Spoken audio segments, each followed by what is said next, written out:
Hello and welcome friends to another episode of Soft Ages on YouTube. आज हम lecture number 21 start करेंगे। Lecture number 21 जिसमें हम teachers licensing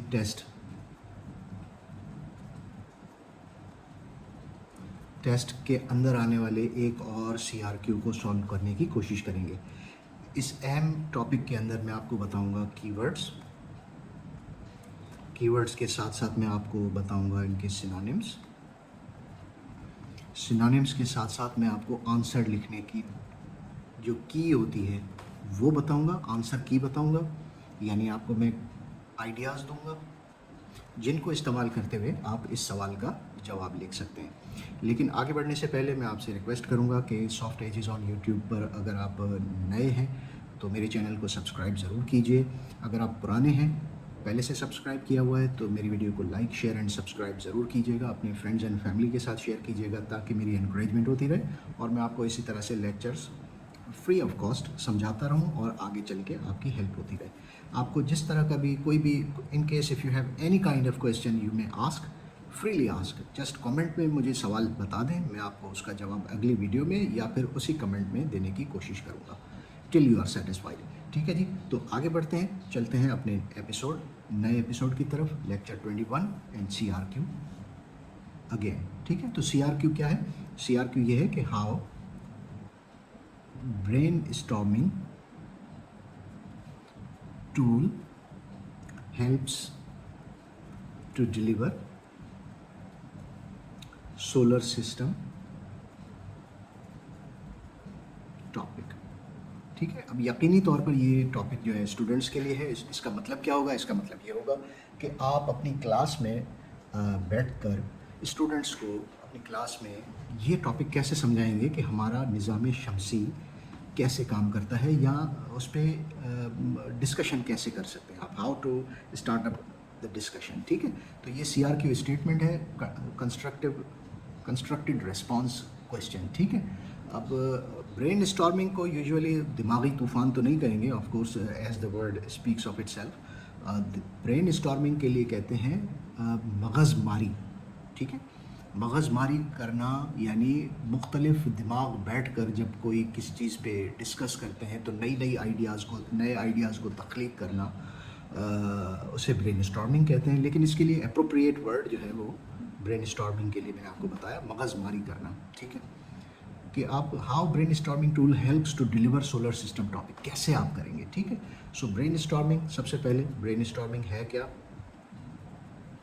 brain storming के लिए मैंने आपसे कहा था कि मैं आपको कीवर्ड्स, ये कीवर्ड है, इसके सिनोनिम्स जो हैं वो भी बताऊंगा और इनको इस्तेमाल करने का आंसर में तरीका भी बताऊंगा।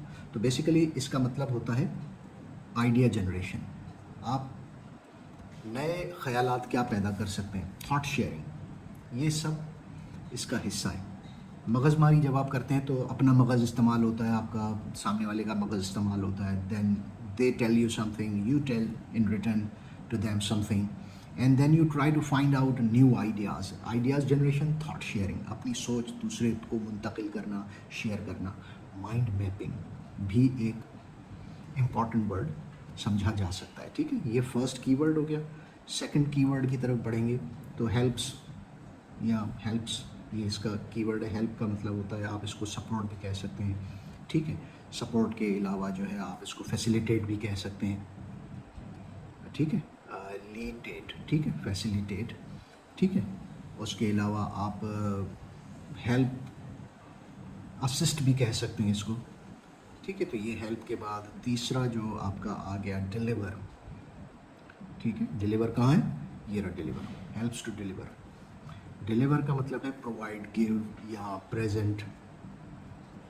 डिलीवर का मतलब लेक्चर, चूँकि आप as a teacher you will be delivering kind of knowledge to somebody, students specially, तो डिलीवर फराहम करना, देना। ठीक है, प्रेजेंट हो गया, टीच हो गया कि कैसे आप डिलीवर कर सकते हैं। ठीक है, प्रेजेंट, ये सब आपस में मिले जुले हैं। ठीक है, चौथा इसके अंदर है डिलीवर सोलर सिस्टम टॉपिक। तो इसके अलावा और क्या हो सकता है इसमें? आप डिलीवर को अंडरस्टैंडिंग भी कह सकते हैं, हेल्प यू अंडरस्टैंड। ठीक है, सिखाना। ठीक है, लर्निंग, ठीक है जी। तो ये सारे सिनोनिम्स होंगे आपके लिए, और उसके अलावा आप डिलीवर को एक्सप्लेन भी कह सकते हैं कि वाज़े कैसे कर सकते हैं। अंडरस्टैंडिंग के लिए आप ग्रैस्प भी यूज़ कर सकते हैं, पकड़ आपकी दिमाग की कैसी है, इस फलां टॉपिक के ऊपर फलां शख्स की पकड़ बड़ी मजबूत है, यानी he is expert of something. Grasp knowledge भी कह सकते हैं इसको, ठीक है। अब देखें जैसे जैसे आप आगे सोचते जाएंगे तो कड़ी से कड़ी खुलती चली जाती है, ठीक है।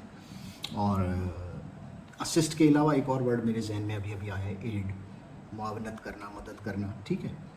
सोलर सिस्टम आपका क्या है? सोलर सिस्टम,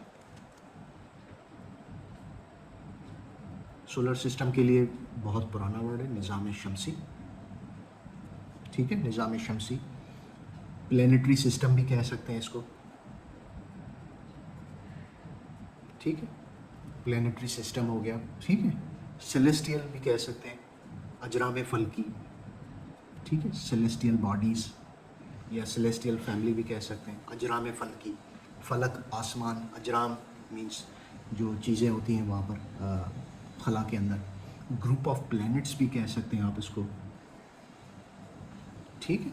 तो ये हमारे जो है, अब अगर इस सेट ऑफ वर्ड्स को अगर आप देखेंगे तो you would come across that कि we have lots of words to speak on this topic. इस टॉपिक के ऊपर बात करने के लिए हमारे पास बहुत ज़्यादा ज़ख़ीरा अल्फाज का आ चुका है। In case if you wish to write something about them, about this topic, then you have plenty of material to deliver, ठीक है। तो ये आपके लिए एक नॉलेज हो गई। अब इस पर आगे चलते हैं, ठीक है। आगे कैसे? आगे इसमें आपको मैं चीज़ें बताऊंगा कि क्या क्या चीज़ें आप इसमें शामिल कर सकते हैं। कि जब हम क्लासरूम में सोलर सिस्टम का मौजू पढ़ाते हैं तो ब्रेनस्टॉर्मिंग टीचिंग के लिए एक इम्पॉर्टेंट चीज़ समझी जाती है, ठीक है।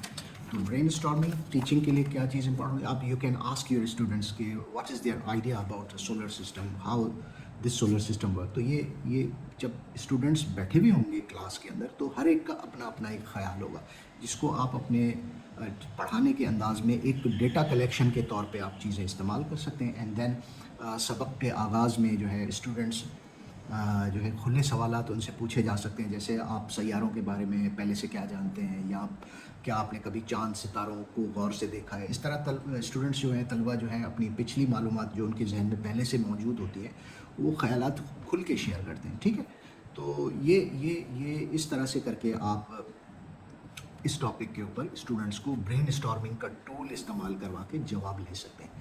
ब्रेनस्टॉर्मिंग के दौरान स्टूडेंट्स मुख्तलिफ ख़यालात पेश करते हैं, लाइक कोई सूरज को मरकज़ कहेगा, कोई जो है वो ज़मीन के गर्दिश का जिक्र करेगा, और कोई खला में सफ़र की बात करेगा। इस डाइवर्सिटी ऑफ आंसर से आपको एज अ टीचर मौका मिलेगा कि स्टूडेंट्स के ख़यालात को असल मवाद से जो है वो जोड़ सकें, ठीक है। तो ये बेसिकली ये जो प्रोसीजर होता है, तरीक़ेकार जो होता है, क्लासरूम को मुतहरक और दिलचस्प बनाता है। मतलब your class would be a kind of dynamic class and an interesting one as well. So student सिर्फ सुनने वाले नहीं रहते बल्कि इस डिस्कशन में शामिल भी हो जाते हैं, जो कि इस पूरे सवाल का एक इसेंस है, यानी ब्रेनस्टॉर्मिंग, ठीक है। और यूं इस तरह से करके स्टूडेंट्स को अपनी इंक्लूसिविटी यानी शमूलियत का एहसास होता है कि we are basically part of this discussion. ख़ुद को बड़ा महसूस करते हैं, ख़ुद को एज एनकरेजिंग महसूस करते हैं कि उनकी हौसला अफजाई हो रही है। इस पूरे प्रोसेस में उनके अंदर जो है ना क्रिटिकल जो सोच होती है, तनकीदी सोच, तख्लीकी सलाहियत, ये पैदा होती है, ठीक है। और इतने बड़े मौजू, यानी आप जब सोलर सिस्टम को समझने के लिए नहायत ज़रूरी इंफॉर्मेशन आप स्टूडेंट्स को प्रोवाइड करते हैं, सो दे लव इट, ठीक है। तो मुख्तसरन आप यूँ कह सकते हैं कि ब्रेन स्टॉर्मिंग जो है वो सोलर सिस्टम के मौजू को पढ़ाने में ज़बरदस्त मदद देगा, क्योंकि स्टूडेंट्स जो है ना उनका पुराना जो नॉलेज होती है, उनके जहन में पहले से बैठी हुई नॉलेज जो होती है वो मुतहरिक होती है, उसे तक़वियत मिलती है, इनकरेज होते हैं स्टूडेंट्स के वो बताएं कि क्या। इससे उनके अंदर इंक्लूसिविटी बढ़ती है, उनके अंदर मज़ीद सीखने का क्यूरियोसिटी पैदा होती है, ठीक है, तजस्सुस,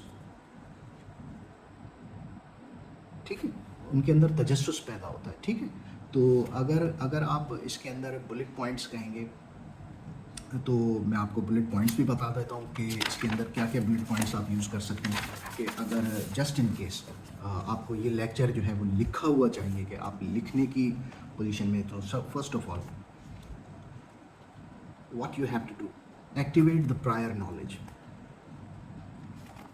पिछली मालूमात जो मैं आपसे अभी जिक्र किया, activate the prior knowledge of students, कि स्टूडेंट्स को कहें कि आप अपना बताएं कि व्हाट डू यू थिंक, ठीक है। Activate the prior knowledge, encourage participation, ठीक है। अच्छा, ये पॉइंट्स मैं आपको डिस्क्रिप्शन बॉक्स में भी दे दूंगा, just in case if you wish to work more on that, आप ज़्यादा काम करना। क्रिएट तजस्सुस, क्यूरोसिटी, ठीक है, तजस्सुस को पैदा करें, ठीक है। नंबर 4, बिल्ड कनेक्शन, अपने और स्टूडेंट के दरमियान कनेक्शन को पैदा करें, तख्लीक करें कि वो जुड़ा हुआ आपसे महसूस करे, ठीक है। नंबर 5 और क्या चाह सकता इसमें, हाँ, जो मैंने आपको अभी बताया, डेवलप क्रिटिकल थिंकिंग, ठीक है, उनके अंदर तख्लीकी और तनकीदी सोच को पैदा करें, ठीक है। नंबर 6, मेक लर्निंग इंटरेक्टिव, आप इंटरेक्टिव का मतलब है कि बाहमी जो शमूलियत होती है, इंटरेक्टिव, उसको मज़ीद निखारने के लिए इंटरेक्टिव आप पिक्चर्स की मदद से कर सकते हैं, ठीक है, या फिर वीडियोस, आप अगर क्लास में अगर आपके पास प्रोजेक्टर वगैरह मौजूद है या मल्टीमीडिया सिस्टम्स मौजूद हैं, then you can make it interactive by use of pictures and videos, ठीक है। तो उसके अलावा यूँ कह सकते हैं आप कि ब्रेन स्टॉर्मिंग जो है वो helps teaching the solar system by making lessons engaging, participatory, inclusive and connected to the real knowledge, ठीक है। तो ये आपके लिए एक टॉपिक हो गया, what to do for brain storming. ये सिर्फ सोलर सिस्टम के लिए नहीं है, आप किसी भी मौजू के ऊपर अगर ब्रेन स्टॉर्मिंग कराना चाहते हैं तो ये उसके एक चार्ट है कि आप activate the prior knowledge of students, encourage participation about any topic you wish, create curiosity, build connection, develop critical thinking and make learning more interactive या इंटरेक्टिव इटसेल्फ, ठीक है। तो ये 6 चीज़ें हैं मैंने आपको बताई कि ये सिर्फ इस टॉपिक के हवाले से ही नहीं, ये सिर्फ brain storming deliver solar system topic सिर्फ इस टॉपिक के लिए नहीं, ब्रेन स्टॉर्मिंग किसी भी टॉपिक के लिए इस्तेमाल की जा सकती है, जिसके लिए ये 6 पॉइंट्स जो हैं इम्पोर्टेंस रखते हैं, ठीक है। उम्मीद है आज का लेक्चर आपको पसंद आया होगा। अगर इस टॉपिक के हवाले से कोई चीज़ समझना चाहते हैं तो I am most welcome for you. आप बिस्मिल्लाह करें, कमेंट सेक्शन में मुझसे सवाल पूछें and then I will be happy to answer your queries, ठीक है। तो अगले लेक्चर तक के लिए मुझे इजाज़त दीजिए। लेक्चर 22 में एक नई कहानी के साथ, एक नए टॉपिक के साथ दोबारा हाजिर होंगे। तब तक के लिए मुझे इजाज़त दीजिए। खुदा हाफिज़। पाकिस्तान जिंदाबाद।